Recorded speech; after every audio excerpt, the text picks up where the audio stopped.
నమస్కారం. ఈరోజు మనం పురుషుల ఆరోగ్యం గురించి, ముఖ్యంగా చాలామంది బయటకు చెప్పుకోవడానికి ఇష్టపడని మూత్ర వ్యవస్థ సమస్యల గురించి కొంచెం లోతుగా మాట్లాడుకుందాం. మన దగ్గర senior consultant urologist doctor Deepak రఘురితో జరిగిన సంభాషణలోని కొన్ని ముఖ్యమైన అంశాలున్నాయి. అవును. ఈ సంభాషణ ఆధారంగా అంటే సాధారణంగా పురుషులు ఎదుర్కొనే ఆరోగ్య సమస్యలు ఏంటి, వాటి సంకేతాలు ఎలా ఉంటాయి, నివారణకు ఏం చేయాలి, ఎప్పుడు డాక్టర్ని కలవాలి, ఇలాంటి విషయాలు చూద్దాం. అసలు పురుషులు తమ ఆరోగ్య సమస్యల గురించి మాట్లాడటానికి ఎందుకు అంత సంకోచిస్తారో కూడా కొంచెం అర్థం చేసుకోవడానికి ప్రయత్నిద్దాం. నిజమే. సరైన సమాచారం లేకపోవడం వల్లనో, లేక కొంచెం నిర్లక్ష్యం వల్లనో సమస్యలు మరీ పెద్దవి కాకుండా ముందే ఎలా మేలుకోవాలి, ఏం చేయాలో తెలుసుకోవడమే ఈరోజు మన విశ్లేషణ ఉద్దేశ్యం. సరే, మరి మొదలు పెడదామా? అసలు పురుషులు ముఖ్యంగా యూరాలజిస్ట్ దగ్గరకు వెళ్లడానికి ఎందుకు అంత వెనుకాడతారు? మహిళలతో పోలిస్తే ఇది చాలా తక్కువంట కదా. ఆహా, దీనికి ప్రధానంగా అంటే 3 కారణాలు చెప్పొచ్చు. ఒకటి, చాలామందికి అసలు యూరాలజిస్ట్ ఏం చేస్తారో పూర్తి అవగాహన ఉండదు. ఏమో కిడ్నీ రాళ్ల డాక్టర్ అనుకుంటారు చాలామంది, అంతే. ఓ 2, తెలిసినా కూడా చిన్న సమస్యే కదా, ఏమవుతుందిలే అని ఒక రకమైన నిర్లక్ష్యం. 3, ఇది కొంచెం ముఖ్యమైనది, సమాజంలో ఒక అభిప్రాయం ఉంది కదా, మగవాళ్లు స్ట్రాంగ్గా ఉండాలి, చిన్న చిన్న వాటికి బలహీనత చూపకూడదు అని. అంటే కుటుంబ పెద్దగా బాధ్యతలు మోస్తున్నప్పుడు ఇలాంటి చిన్న సమస్యల్ని పట్టించుకోకూడదు అన్న ఫీలింగ్ అన్నమాట. సరిగ్గా చెప్పారు. కానీ బలంగా ఉండడమంటే ఆరోగ్యంగా ఉండడం కూడా కదా. ఆ విషయం మర్చిపోతున్నారు. అసలు సమస్యను గుర్తించి దాన్ని ఎదుర్కోవడమే నిజమైన బలం, దాచిపెట్టడం కాదు. నిజమే. మరి ఏ వయసు నుంచి ఈ జాగ్రత్తలు తీసుకోవడం మొదలుపెట్టాలి? పుట్టుకనుంచే. ఇందులో తల్లిదండ్రుల పాత్ర చాలా ఉంది. ముఖ్యంగా 2 విషయాలు గమనించాలి. ఒకటి, అన్డిసెండెడ్ టెస్టిస్ అంటాం. అంటే పుట్టినప్పుడు బీజం వృషణసంచిలోకి పూర్తిగా దిగకపోవడం. ఇది తల్లి గుర్తించగలదా? ఆ చాలా సులభంగా గుర్తించగలదు. దీన్ని పట్టించుకోకుండా ఆలస్యం చేస్తే భవిష్యత్తులో హార్మోన్ సమస్యలు రావచ్చు. రెండోది, ఫైమోసిస్ అంటే అంగం మీద ముందు చర్మం వెనక్కి రాకపోవడం. ఓ సాధారణంగా ఇది 2 ఏళ్లలోపు అదే సర్దుకోవాలి. అలా కాకపోతే మూత్రం సరిగ్గా రాకపోవడం, ఇన్ఫెక్షన్లు రావడం ఇలాంటివి జరుగుతాయి. నమ్మరుగాని 20-25 ఏళ్ల వయసు వాళ్లు కూడా ఈ సమస్యతో వస్తూ ఉంటారు. వాళ్ళదే నార్మల్ అనుకుంటారు పాపం. అంటే చిన్నప్పుడే పేరెంట్స్కి దీనిపై అవగాహన ఉండాలి. అవసరమైతే పీడియాట్రిక్ యూరాలజిస్టును కలవడం మంచిదన్నమాట. అవునవును. ఈ చిన్న నిర్లక్ష్యాలే తర్వాత పెద్ద సమస్యలకు దారితీయొచ్చు. మరి టీనేజ్ అబ్బాయిల సంగతేంటి? కౌమార దశలో వాళ్ల ఆరోగ్య అవసరాలు, అమ్మాయిలతో పోల్చినప్పుడు వీళ్ళకి సమాచారం అందడం కొంచెం కష్టమేమో. ఇది చాలా చాలా కీలకమైన వయస్సు. అమ్మాయిలకు మెనార్కీ, రజస్వల అవ్వడంలాగా అబ్బాయిలకు అంత స్పష్టమైన మార్పు, ఒక ల్యాండ్మార్క్ ఉండదు. శారీరక మార్పులు అంటే మీసాలు గడ్డాలు రావడం లాంటివి జరుగుతున్నా ప్రత్యేకంగా ఆరోగ్య జాగ్రత్తలు తీసుకోవాలి, డాక్టర్ని కలవాలన్న ఆలోచన ఉండదు. ఎందుకని? సిగ్గు ఒక కారణం. తండ్రితో ఈ విషయాలు మాట్లాడేంత చనువు లేకపోవచ్చు. తల్లితో ఈ వయసులో అన్ని విషయాలు పంచుకోలేకపోవచ్చు. దాంతో సమస్యలుంటే బయటకు చెప్పలేరు. ఇక ఫ్రెండ్స్ దగ్గర, ఇంటర్నెట్లో చూసి తెలుసుకున్న అరకొర జ్ఞానం, అదింకా ప్రమాదకరం. హార్మోన్ల మార్పులు, వాటి ప్రభావం గురించి సరైన అవగాహన చాలా ముఖ్యం. అలా అయితే ఇక 20-30 ఏళ్ల వయసులో అప్పుడు చేసే పొరపాట్లు, వాటి పర్యవసానాలెలా ఉంటాయి? ఇందాక చెప్పినట్టు చిన్న వయసులో ఫైమోసిస్ లాంటివి సరిచేసుకోకపోతే ఈ వయసులో మూత్రనాళ ఇన్ఫెక్షన్లు అంటే యూటీఐలు మొదలవ్వచ్చు. ఓ యూటీఐలు? అవును. అవి పదే పదే వస్తూ ఉంటే ప్రోస్టేట్ గ్రంథి కూడా ఇన్ఫెక్ట్ అయ్యే ప్రమాదముంది. దాన్నే ప్రోస్టేటైటిస్ అంటాం. దీనివల్ల ఎలాంటి ఇబ్బందులు వస్తాయి? ఇది నేరుగా లైంగిక సమస్యలకు దారితీయొచ్చు. సమస్య ఉందని తెలిసాక చాలామంది మగవాళ్లు తమలో తామే కుంగిపోతారు. అంటే ఒక షెల్లోకి వెళ్ళిపోతారు. నలుగురితో కలవలేరు. అయ్యో. దీనివల్ల కుటుంబ జీవితం దెబ్బతింటుంది. భార్యాభర్తల మధ్య గొడవలు రావచ్చు. చివరికి ఇది సంతానలేమి సమస్యల వరకు కూడా వెళ్ళొచ్చు. ఇది ప్రస్తుతం మేం చాలా ఎక్కువగా చూస్తున్నాం. ఇదొక బర్నింగ్ ఇష్యూ. నిజంగానా? అవును.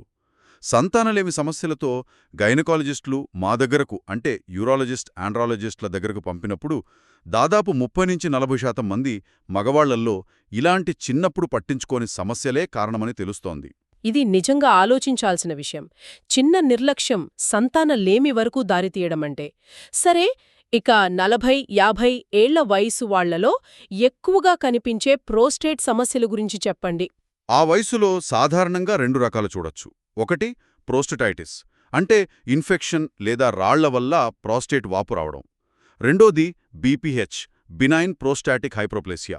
బీపీహెచ్ అంటే వయసు పెరిగే కొద్దీ సహజంగా ప్రోస్టేట్ గ్రంథి సైజు పెరగడం. ఇది క్యాన్సర్ కాదు, కానీ ఇది పెరగడం వల్ల మూత్రనాళం మీద ఒత్తిడి పడి మూత్ర విసర్జనలో ఇబ్బందులొస్తాయి. సాధారణంగా 50 దాటాక వస్తుంది, కానీ కొందర్లో 45-45 ఏళ్లకే మొదలవ్వచ్చు.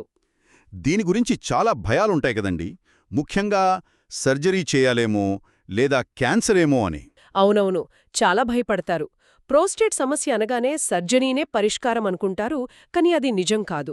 చాలా కేసుల్లో మందులతోనే నయమవుతుంది. అలాగే స్కానింగ్ రిపోర్ట్లో ప్రోస్టేటోమెగలీ గ్రేడ్ 1, 2, 3, 4 అని రాసి ఉంటే దాన్ని క్యాన్సర్ స్టేజ్ అనుకుని కంగారు పడిపోతారు. ఇది చాలా పెద్ద అపోహ. అది కేవలం ప్రోస్టేట్ సైజ్ని బట్టి ఇచ్చే వర్గీకరణ అంతే. అంటే ప్రోస్టేట్ సైజ్ పెద్దగా ఉంటే సమస్య తీవ్రంగా ఉన్నట్లేనా? అస్సలు కాదు. ఇక్కడ ముఖ్య విషయమేంటంటే ప్రోస్టేట్ సైజ్కి మూత్ర సంబంధ లక్షణాలకి ఎప్పుడూ డైరెక్ట్ సంబంధం ఉండదు. సైజు చాలా చిన్నగా ఉన్నా లక్షణాలు తీవ్రంగా ఉండొచ్చు, లేదా సైజు బాగా పెద్దగా ఉన్నా అసలు ఏ లక్షణమూ లేకపోవచ్చు. ఓ అలాగా. అవును. కాబట్టి సైజు కన్నా కూడా మూత్ర సంబంధ లక్షణాలు ఉన్నాయా లేదా అన్నదే ముఖ్యం. అంటే మూత్రం ధార తగ్గిపోవడం, ఆగి ఆగి రావడం, అడికడికి వెళ్లాల్సి రావడం, రాత్రిపూట ఎక్కువసార్లు లేవాల్సి రావడం, వెళ్ళొచ్చాక కూడా ఇంకా వెళ్లాలనిపించడం, ఇలాంటివి. అసలు ఈ లక్షణాలు ఉన్నాయో లేదో కూడా చాలామందికి తెలీదు. అందుకే డాక్టర్ని కలవడం ముఖ్యం. పిఎస్ఏ టెస్ట్ గురించి కూడా చాలామంది ఆందోళన పడుతుంటారు. పిఎస్ఏ అంటే ప్రోస్టేట్ స్పెసిఫిక్ యాంటిజెన్. ఇది కేవలం ఒక సూచిక, ఒక మార్కర్ అంతే. ఇది పెరిగినంత మాత్రాన క్యాన్సర్ ఉన్నట్టు కాదు. సాధారణంగా దాని విలువ 4 నానోగ్రామ్స్ పర్ మిల్లీలీటర్ కంటే తక్కువ ఉండాలి. ఒకవేళ 5 లేదా 6 ఉంటే కంగారు పడాల్సిన పనిలేదు.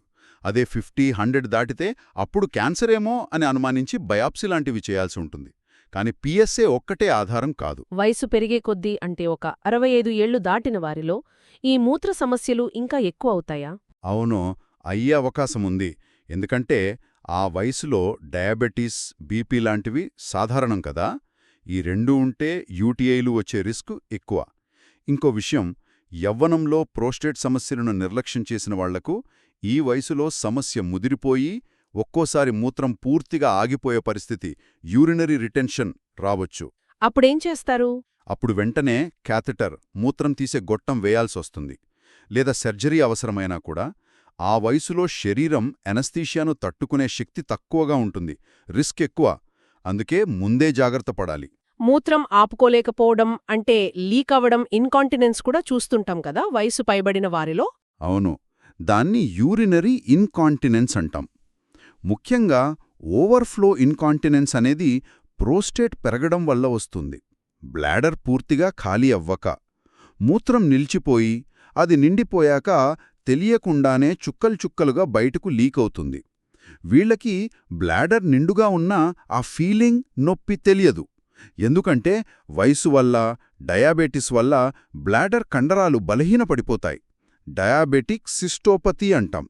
దాని సంకోచించే శక్తి తగ్గిపోతుంది. మరో ముఖ్యమైన తీవ్రమైన సమస్య టెస్టిక్యులర్ క్యాన్సర్. దీని గురించి చెప్పండి. ఇది ఎందుకొస్తుంది? లక్షణాలు ఎలా ఉంటాయి? అదృష్టవశాత్తు ఇది మన దేశంలో కొంచెం తక్కువే. కానీ ఏ వయసులోనైనా రావచ్చు. ముఖ్యంగా 25-30 ఏళ్ల యువకుల్లో కూడా చూస్తున్నాం. దీని ప్రధాన లక్షణం వృషణం లోపల నొప్పిలేని గట్టి వాపు. అంటే టెస్టిస్ రాయిలాగా గట్టిగా తయారవుతుంది. మామూలుగా నీరు చేరడం, హైడ్రోసెల్ లేదా హెర్నియా వల్ల వచ్చే వాపులు మెత్తగా ఉంటాయి. ఇది గట్టిగా ఉంటుంది. నొప్పి ఉండకపోవడం వల్ల గుర్తించడం కష్టం కదా? కరెక్ట్. నొప్పి ఉండదు కాబట్టి చాలామంది దాన్ని పట్టించుకోరు. అందుకే స్వీయ పరీక్ష చాలా ముఖ్యం. నెలకొకసారి స్నానం చేసేటప్పుడు వృషణాలని పరీక్షించుకోవాలి. ఏమైనా గడ్డలు తగిలినా, గట్టిగా అనిపించినా, సైజులో తేడా వచ్చినా వెంటనే డాక్టర్ని కలవాలి. ఒక్కొక్కసారి భాగస్వామి కూడా గమనించవచ్చు. అనుమానం వస్తే నిర్ధారణ ఎలా చేస్తారు? దీనికి చికిత్స ఎంతవరకు సఫలం? ట్యూమర్ మార్కర్స్ అనే రక్త పరీక్షలు, అల్ట్రాసౌండ్ స్కాన్, అవసరమైతే సిటీ స్కాన్ చేస్తాం. చికిత్స విషయానికొస్తే దీన్ని ప్రారంభ దశలో అంటే మొదటి స్టేజ్లో గుర్తిస్తే దాదాపు 100% నయం చేయగల క్యాన్సర్ ఇది. ప్రాణాపాయం లేకుండా పూర్తిగా కోలుకోవచ్చు. అది చాలా మంచి విషయం. ఇంతకీ అసలు ఈ మూత్ర సంబంధిత సమస్యలు రాకుండా ఉండాలంటే పురుషులు జనరల్గా ఎలాంటి జాగ్రత్తలు తీసుకోవాలి? కొన్ని సింపుల్ జాగ్రత్తలున్నాయి. అవేంటంటే 1. Four skin care. చిన్నప్పుడే ఫైమోసిస్ సమస్య లేకుండా చూసుకోవడం. అవసరమైతే సుంతి సర్కంసిషన్ గురించి ఆలోచించడం. దీనివల్ల ఇన్ఫెక్షన్లు తగ్గుతాయి. 2. నీళ్లు బాగా తాగడం. రోజుకి కనీసం 2.5 నుంచి 3 లీటర్లు. మూత్రం లేత పసుపు రంగులో లేదా నీళ్లలా ఉండాలి. ముదురు పసుపు రంగులో మంటగా వస్తోందంటే నీళ్లు సరిపోవట్లేదని అర్థం. ఇంకేమైనా ఉన్నాయా? మూత్ర సంబంధ లక్షణాలని గమనిస్తూ ఉండటం. పొత్తికడుపులో నొప్పి, నడుము నొప్పి. ముఖ్యంగా కుటుంబంలో ఎవరికైనా కిడ్నీరాళ్ల చరిత్ర ఉంటే కొంచెం త్వరగా అల్ట్రాసౌండ్ చేయించుకోవడం మంచిది. అవును, కిడ్నీరాళ్లు కుటుంబ చరిత్ర ఉంటే వచ్చే అవకాశం ఎక్కువ. లక్షణాలు లేకపోయినా పదే పదే యూటీఐలు వస్తున్నాయంటే రాళ్లున్నాయేమో అని అనుమానించాలి. పిల్లల విషయంలో ప్రత్యేకంగా ఏమైనా చెప్పాలా? పిల్లలకు టాయిలెట్ ట్రైనింగ్ సరిగా ఇవ్వాలి. అంటే బ్లాడర్ని ఎప్పటికప్పుడు ఖాళీ చేయమని చెప్పాలి. మూత్రాన్ని ఎక్కువసేపు ఆపుకోకూడదు. ముఖ్యంగా VUR అంటే బ్లాడర్లోని మూత్రం పైకి కిడ్నీలకు వెళ్లడం ఉన్న పిల్లల్లో మూత్రం ఆపుకుంటే కిడ్నీ ఇన్ఫెక్షన్లు ఎక్కువ అవుతాయి. ఇక 50 ఏళ్లు దాటిన వాళ్ళు, డయాబెటీస్ ఉన్నవాళ్లు ఏమాత్రం చిన్న మూత్ర లక్షణాలు కనిపించినా వెంటనే యూరాలజిస్టును సంప్రదించడం చాలా ముఖ్యం. జీవనశైలి ప్రభావం గురించి చెప్పండి. అంటే ఒత్తిడి, నిద్రలేమి, స్మోకింగ్, ఆల్కహాల్ ఇవి మూత్ర వ్యవస్థ ఆరోగ్యంపై ఎలా ప్రభావం చూపుతాయి? జీవనశైలి ప్రభావం ఖచ్చితంగా ఉంటుంది. ముఖ్యంగా మానసిక ఒత్తిడి. పురుషులు సాధారణంగా ఒత్తిడిని బయటకు చెప్పుకోరు, లోపలే దాచుకుంటారు. ఫ్రెండ్స్తో మాట్లాడటం, సమస్యల్ని పంచుకోవడం చాలా ముఖ్యం. సాయంత్రం పూట నలుగురు కలిసి ఓ టీ తాగుతూ మాట్లాడుకోవడం కూడా మంచి రిలీఫ్ ఇస్తోంది. మంచి నిద్ర అవసరం. మానసిక ఆరోగ్యం చాలా ముఖ్యం, కాని దాన్ని నిర్లక్ష్యం చేస్తారు. సైకాలజిస్ట్ను కలవడానికి కూడా సంకోచిస్తారు కదా? అవును, ఆ అపోహ పోవాలి. సైకాలజిస్ట్, సైకియాట్రిస్ట్ దగ్గరికి వెళ్తే పిచ్చోళ్ళనుకుంటారనే భయం. అది తప్పు. భావోద్వేగాలను బయటపెట్టడం అవసరం. అది బలహీనత కాదు. ఈ సూసైడ్ టెండెన్సీ కూడా మెన్స్ హెల్త్లో భాగమే.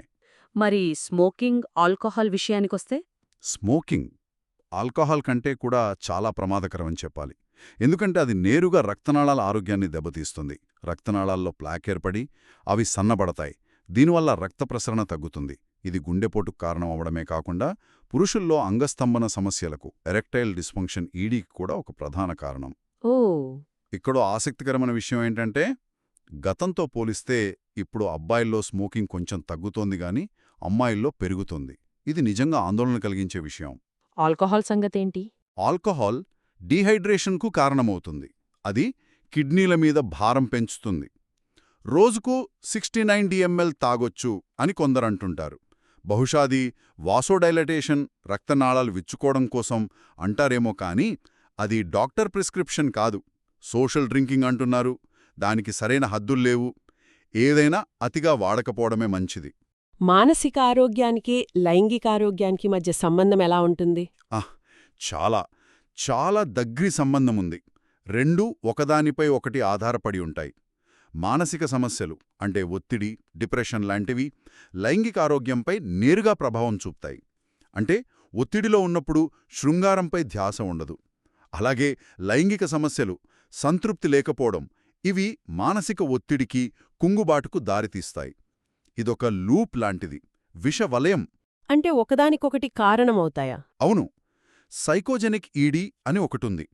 అంటే అసలు శారీరకంగా ఏ సమస్య లేకపోయినా నాకు సమస్య ఉందేమో, నేను సరిగా పర్ఫామ్ చేయలేనేమో అనే మానసిక ఆందోళన వల్లే అంగస్తంభన జరగకపోవడం. ఇది చాలా కామన్. జెనిక్ అంటే అంగానికి రక్త ప్రసరణ సరిగా అందకపోవడం. డయాబెటీస్ వల్ల, రక్తనాళాల్లో సమస్యల వల్ల ఇది రావచ్చు. ఇందాక చెప్పిన స్మోకింగ్ కూడా దీనికి కారణమే. ఇంకా పీనైల్ కర్వేచస్ అంటే అంగం వంకరగా ఉండటం. పెరోనీస్ డిజీజ్ అంటాం. ఇలాంటి శారీరక సమస్యలు కూడా ఉంటాయి. వీటిపై అవగాహన లేకపోవడం వల్ల చాలా ఆలస్యంగా డాక్టర్ దగ్గరకు వస్తారు. అప్పటికే మానసికంగా కూడా బాగా కుంగిపోయింటారు. మహిళల్లో మెనపాజ్ లాగా పురుషుల్లో కూడా హార్మోన్ల మార్పులు ఏమైనా నెలసరి మూడ్ స్వింగ్స్ లాంటివే ఉంటాయా? మహిళల్లో ఉన్నంత ప్రస్ఫుటంగా నెలసరి చక్రంలాగా అయితే ఉండవు. కాని వయసు పెరిగే కొద్దీ, ముఖ్యంగా 65 ఏళ్లు పైబడ్డాక టెస్టోస్టెరాన్ అనే పురుష హార్మోన్ స్థాయిలు సహజంగానే తగ్గుతాయి. దీన్ని ఆండ్రోపాజ్ అంటారు. దీనివల్ల కూడా లైంగిక ఆసక్తి తగ్గడం, అంగస్తంభన సమస్యలు రావడం జరగవచ్చు. నెలసరి మూడ్ స్వింగ్స్ లాంటివి ఉండవా? ఆహా, అలాంటివి పురుషుల్లో అంత స్పష్టంగా కనిపించవు. మరి ఈ టెస్టోస్టిరాన్ లెవెల్స్ పెంచుకోవడానికి మార్కెట్లో బూస్టర్లు, సప్లిమెంట్లు చాలా దొరుకుతున్నాయి కదా, అవి వాడవచ్చా? అవును, మార్కెట్లో చాలా రకాలున్నాయి. కానీ వాటి శాస్త్రీయత గురించి, అవి ఎంతవరకు పనిచేస్తాయో చెప్పడం కష్టం. ఎవరు పడితే వాళ్ళు డాక్టర్ సలహా లేకుండా సొంతంగా హార్మోన్ సప్లిమెంట్లు వాడటం అనేది చాలా చాలా తప్పు, చాలా ప్రమాదకరం కూడా. ఒకవేళ నిజంగా అవసరం అనుకుంటే ముందు హార్మోన్ లెవెల్స్ చెక్ చేయించుకుని డాక్టర్ పర్యవేక్షణలో వాళ్ళు సూచిస్తేనే వాడాలి. అంతేగాని సొంత వైద్యం అస్సలు వద్దు. సరే, ఇప్పుడు కొన్ని సాధారణంగా నమ్మే అపోహలు, వాస్తవాలేంటో క్విక్గా చూద్దాం. వృద్ధులకు మాత్రమే ప్రోస్టేట్ క్యాన్సర్ వస్తుంది. అపోహ యువకుల్లో కూడా రావచ్చు, కాకపోతే తక్కువ. మూత్రం తెల్లగా స్పష్టంగా ఉంటే కిడ్నీలో ఆరోగ్యంగా ఉన్నట్లే. అపోహ రంగు ఒక్కటే కాదు, ఇంకా చాలా అంశాలుంటాయి. బిగుతుగా ఉండే లోదుస్తులు, టైట్ అండర్వేర్ వేసుకుంటే స్పర్మ్ కౌంట్ తగ్గుతుంది. దీనికి బలమైన శాస్త్రీయ ఆధారాలు లేవు. సౌకర్యంగా ఉండటం ముఖ్యం, మరీ వేడి పెరగకుండా చూసుకోవాలి అంతే. ఎక్కువ బీర్ తాగితే కిడ్నీ రాళ్లు కరుగుతాయి లేదా కిడ్నీ పనితీరు మెరుగుపడుతుంది. పూర్తిగా అపోహ. బీర్ వల్ల మూత్రం ఎక్కువ వస్తుంది అంతే, దానివల్ల డీహైడ్రేషన్ కూడా అవ్వొచ్చు. లక్షణాలు లేకపోతే ప్రోస్టేట్ స్క్రీనింగ్ అంటే పిఎస్ఏ టెస్ట్ లాంటివి అవసరం లేదా? ఇది కూడా అపోహే. కొన్నిసార్లు, ముఖ్యంగా ప్రారంభ దశలో ఎలాంటి లక్షణాలు ఉండకపోవచ్చు. అందుకే వయసును బట్టి స్క్రీనింగ్ అవసరం. ఇప్పటివరకు మీరు విన్న వాటిలో పురుషుల ఆరోగ్యం గురించున్న అతిపెద్ద అపోహ లేదా మిమ్మల్ని ఎక్కువ ఆందోళన కలిగించే విషయమేది? అదే ఇందాక మనం అనుకున్నదే. పురుషులు అంటే బలంగా ఉండాలి, ఏడుపు రాకూడదు, బాధ చెప్పుకోకూడదు అని తప్పుడు అభిప్రాయం. చిన్న సమస్య వచ్చినా బయటకు చెప్పకపోవడం, డాక్టర్ దగ్గరకు వెళ్లడానికి సంకోచించడం, అసలు తనకొక సమస్య ఉందని ఒప్పుకోవడానికే ఇష్టపడకపోవడం, యాక్సెప్టెన్స్ అన్నమాట. అదొక పెద్ద ప్రాబ్లం. ఇది నిర్లక్ష్యమా లేక అవగాహన లోపమా అనేది కూడా చెప్పడం కష్టం. చిన్న సమస్యకే మందులు వాడాల్సొస్తే తమ ఆరోగ్యం ఏదో పాడైపోయినట్లు, బలహీనంగా తయారైనట్లు ఫీలవుతారు. ఇది చాలా ఆందోళనకరం. మరి పురుషులు, ముఖ్యంగా ఒక వయసు దాటిన తర్వాత ప్రతి ఏటా తప్పనిసరిగా చేయించుకోవాల్సిన ఆరోగ్య పరీక్షలేమైనా ఉన్నాయా? ఇప్పుడు చాలా రకాల మాస్టర్ హెల్త్ చెకప్ ప్యాకేజీలు అందుబాటులో ఉన్నాయి కదా. వాటిల్లో చాలా అంశాలు కవర్ అవుతున్నాయి. కానీ ముఖ్యంగా 50 ఏళ్లు పైబడిన పురుషులు గమనించాల్సిందేంటంటే, వాళ్లు చేయించుకునే చెకప్లో సీరం పిఎస్ఏ టెస్ట్ ఉందా లేదా అనేది చూసుకోవాలి. PSA test? అవును. దాంతోపాటు ultrasound scan, abdomen and pelvis, పొత్తి కడుపు స్కానింగ్ అన్నమాట. చాలా హెల్త్ చెకప్లలో ఈ అల్ట్రాసౌండ్ ఉండటం లేదు, కానీ ఇది కూడా చాలా ముఖ్యం. కిడ్నీలు, బ్లాడర్, ప్రోస్టేట్ వీటి గురించి ముఖ్యమైన సమాచారం తెలుస్తుంది. ఈ రెండు పిఎస్ఏ మరియు అల్ట్రాసౌండ్ ఉంటే మూత్ర వ్యవస్థకు సంబంధించి చాలా వరకు ముఖ్యమైన విషయాలు కవర్ అవుతాయి. ఆరోగ్యం విషయంలో మానసిక బలం, శారీరక బలం, ఈ రెండింటిలో ఏది ఎక్కువ ముఖ్యమంటారు? ఖచ్చితంగా మానసిక బలమే. ఎందుకంటే శారీరక దృఢత్వం అనేది జీవితంలో ఒక దశ వరకే ఉంటుంది. వయసు పెరిగే కొద్దీ అది తగ్గుతుంది. కానీ మానసిక ఆరోగ్యం, మానసిక బలం జీవితాంతం అవసరం. మానసికంగా బలంగా ఉంటేనే శారీరక ఇబ్బందులను కూడా తట్టుకుని నిలబడగలం. మీరు వ్యక్తిగతంగా పాటించే ఒక రోజువారీ ఆరోగ్య అలవాటు ఏదంగా చెప్తారా? నేను పాటించేది అంటే త్వరగా పడుకోవడం, త్వరగా లేవడం, early to bed and early to rice, వీలైనంతవరకు. ఇంకా ఉదయాన్నే కనీసం 1 గంట నడవడం, అది మాత్రం మిస్ అవ్వను. గ్రేట్. బ్లాక్ కాఫీ మంచిదా, గ్రీన్ టీ మంచిదా, ఏది ప్రిఫర్ చేస్తారు? రెండూ మంచివే అనుకుంటా. వాటి ప్రయోజనాలు వాటికున్నాయి. బ్లాక్ కాఫీ షుగర్ లేకుండా తీసుకుంటే లివర్కి మంచిదని అంటారు. గ్రీన్ టీలో యాంటీ ఆక్సిడెంట్లు ఎక్కువ ఉంటాయి. కావాలంటే ఉదయం బ్లాక్ కాఫీ, సాయంత్రం గ్రీన్ టీ తాగొచ్చు. రెండూ మితంగా తీసుకుంటే మంచిదే. చివరిగా పురుషులు సాధారణంగా విస్మరించేది, పెద్దగా పట్టించుకోనేది, కాని చాలా ముఖ్యమైన ఆరోగ్య సంకేతం, మోస్ట్ అండర్ రేటెడ్ సైన్ ఏది? మూత్ర సంబంధ లక్షణాలే, ఖచ్చితంగా అవే. ముఖ్యంగా మూత్ర విసర్జన వేగం తగ్గడం, అంటే ఫ్లో తగ్గడం, తరచుగా వెళ్లాల్సి రావడం, ఫ్రీక్వెన్సీ. చాలామంది ఏమనుకుంటారంటే, ఏముందిలే, వయసు పెరిగింది గదా, షుగర్ ఉంది గదా, అంతేలే అని సర్ది చెప్పుకుంటారు. దాన్ని అస్సలు నిర్లక్ష్యం చేయకూడదు. అది చాలా ముఖ్యమైన సంకేతం కావచ్చు. నిజంగా ఈరోజు మీ మాటల ద్వారా పురుషుల ఆరోగ్యం, ముఖ్యంగా మూత్ర వ్యవస్థ గురించి ఎన్నో తెలియని విషయాలు, అపోహలు, వాస్తవాలు స్పష్టంగా తెలిశాయి. సమస్యలను ముందుగా గుర్తించడం, వాటిని నిర్లక్ష్యం చేయకుండా ఉండటం, సరైన సమయంలో నిపుణులను సంప్రదించడం ఎంత ముఖ్యమో బాగా అర్థమైంది. అవును. సమాచారం తెలుసుకోవటం ఒక ఎత్తైతే, దాన్ని సరిగ్గా అర్థం చేసుకుని అవసరమైనప్పుడు ఉపయోగించుకోవటం ఇంకో ఎత్తు. ఎవరిని కలవాలో తెలియాలి. చిన్న అనుమానం వచ్చినా, లక్షణం కనిపించినా డాక్టర్ దగ్గరకు వెళ్లడానికి అస్సలు వెనుకాడకూడదు. నాకేమీ లేదులే అని మీరనుకోవడం కంటే, మీకేమీ లేదు అని ఒక నిపుణుడు చెప్పడం చాలా మేలు కదా. ఖచ్చితంగా. ముగింపుగా శ్రోతల కోసం ఒక ఆలోచన. నిజమైన బలమంటే ఎదురైన సమస్యను దాచిపెట్టి లోలోపల మొదలపడ్డమా, లేక వాటిని ముందుగానే గుర్తించి ధైర్యంగా ఎదుర్కొని పరిష్కరించుకోవడమా? చిన్న చిన్న ఆరోగ్య సమస్యలను ఈరోజు మనం నిర్లక్ష్యం చేస్తే అది భవిష్యత్తులో మన జీవిత నాణ్యతపై ఎలాంటి ప్రభావం చూపుతుందో ఒక్కసారి ఆలోచించుకోవాలి. మరో అంశంతో తదుపరి విశ్లేషణలో మళ్ళీ కలుద్దాం.